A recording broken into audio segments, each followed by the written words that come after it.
ಯಾರು ಇದನ್ನ ಮಾಡೋಕೆ ಹೇಳಿದ್ದು? ಇದನ್ನೆಲ್ಲ ಯಾವಾಗ ಮಾಡಿದ್ರಿ? ಅದೆಲ್ಲ ನಿನಗೆ ಯಾಕೆ?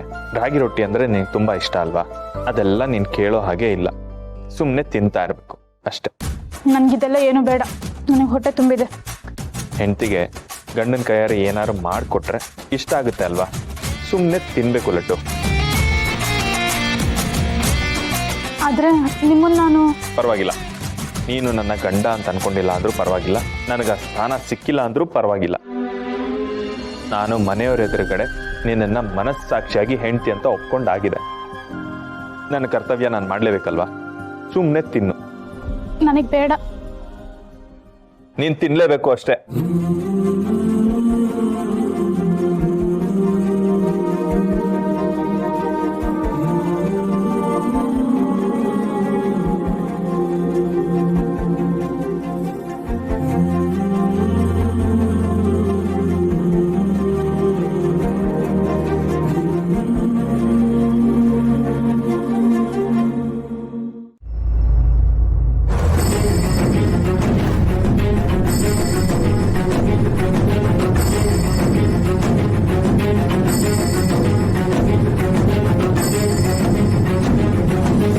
ನೀವಿಬ್ರು ಈ ರೀತಿ ಒಟ್ಟಿಗೆ ಇರೋಕ ನನ್ಗೆ ಹಾಡು ಹೇಳಿ ಮಲಗಿಸಿ ಈ ಕದ್ದು ಮುಚ್ಚಿ ಇಲ್ಲಿಗೆ ಬಂದಿರೋದು. ಅಂದ್ರೆ ಅದು ಹಾಗಲ್ಲ. ಇನ್ ಹೇಗೆ?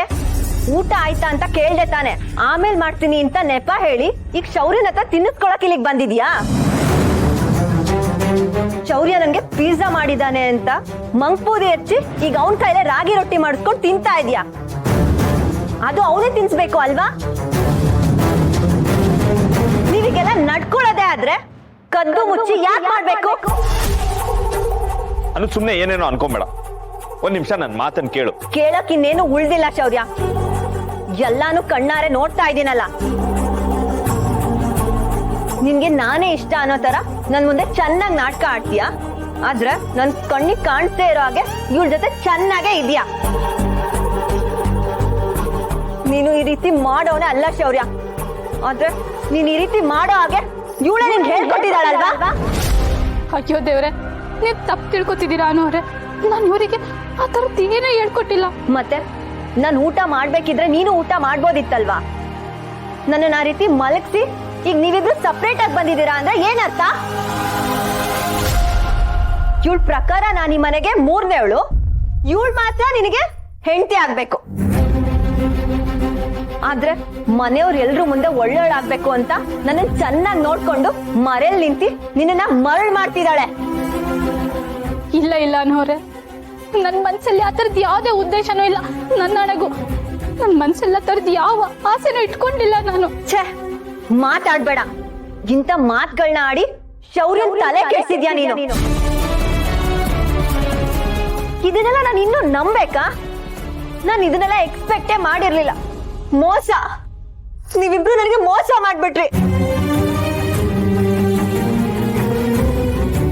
ಅಮ್ಮ,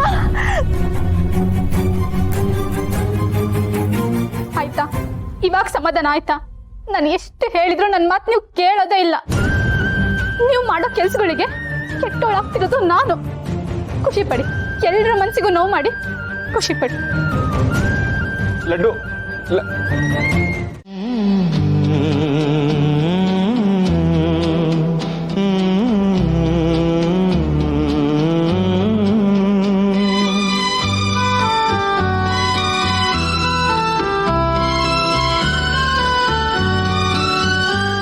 ನಿಮ್ಮನ್ನ ಎಲ್ಲಿ ಅಂತ ಹುಡುಕ್ಲಿ? ಬೆಂಗಳೂರಿಗೆ ಹೋಗಿ ವಾಪಸ್ ಬರ್ತೀನಿ ಅಂತ ಹೋದವರು ಬರ್ಲೇ ಇಲ್ಲ. ಬಹುಶಃ ನಿಮ್ಮ ಹೆಸರು ನನ್ನ ಹಣೆಯಲ್ಲಿ ಬರ್ದಿರ್ಲಿಲ್ಲ ಅಂತ ಅನ್ಸುತ್ತೆ. ಪರವಾಗಿಲ್ಲ, ಆದ್ರೆ ನನಗೆ ನಿಮ್ಮನ್ನ ಹುಡುಕೋ ಅವಶ್ಯಕತೆ ಇದೆ. ನಿಮ್ಮ ಹೆಸರು ನನ್ನ ಹಣೆಯಲ್ಲಿ ಬರಿದೇ ಇದ್ರೂ ಪರವಾಗಿಲ್ಲ, ಆದ್ರೆ ನನ್ನ ಮಗಳ ದಾಖಲೆ ಪತ್ರದಲ್ಲಾದ್ರೂ ಅಪ್ಪ ಅನ್ನೋ ಹೆಸರು ನಿಮ್ಮ ಹೆಸರು ಇರಬೇಕು. ನನ್ನ ಹೆಸರಿನ ಮುಂದೆ ಗಂಡ ಅಂತ ನಿಮ್ಮ ಹೆಸರು ಇರೋದಕ್ಕಿಂತ ನನ್ನ ಮಗಳ ಹೆಸರು ಮುಂದೆ ಅಪ್ಪ ಅಂತ ನಿಮ್ಮ ಹೆಸರು ಇರಬೇಕು. ನಾನು ಸಾಯೋದ್ರೊಳಗೆ ಈ ಕೆಲಸ ಮಾಡಿ ಮುಗಿಸ್ಲೇಬೇಕು.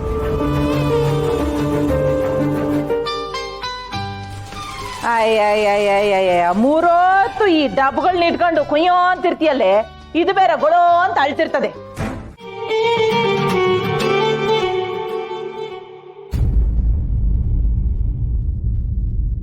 ಶೌರ್ಯ, ನನ್ ಪಾಲಿಗೆ ಪ್ರೀತಿ ಅಂದ್ರೆ ನೀನೊಬ್ನೆ.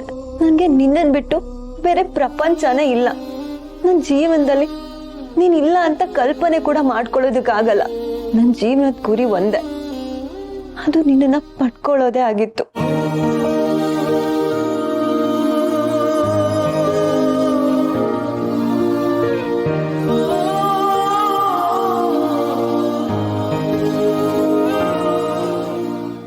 ನಾನು ನಿನ್ ಜೊತೆಲೇ ಇದ್ದೀನಿ. ನಾನು ಆಗೊಂದ್ ಕಾಲ ಇತ್ತು ಶೌರ್ಯ, ನೀನು ನನ್ನನ್ ಬಿಟ್ಟು ಬೇರೆ ಯಾರ ಹತ್ರನೂ ಮಾತಾಡ್ತಾನೆ ಇರ್ಲಿಲ್ಲ. ಏನೇ ಆದ್ರೂ ನನ್ನ ಹತ್ರನೇ ಹೇಳ್ಕೊತಾ ಇದ್ದೆ.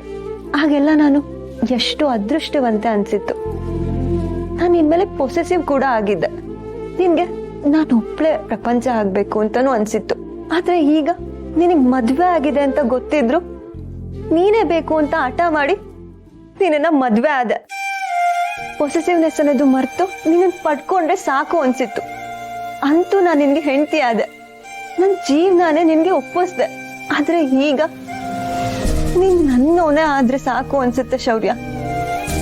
ನನ್ಗೆ ನೀನು ಅಂದ್ರೆ ಎಷ್ಟು ಪ್ರೀತಿ ಗೊತ್ತಾ?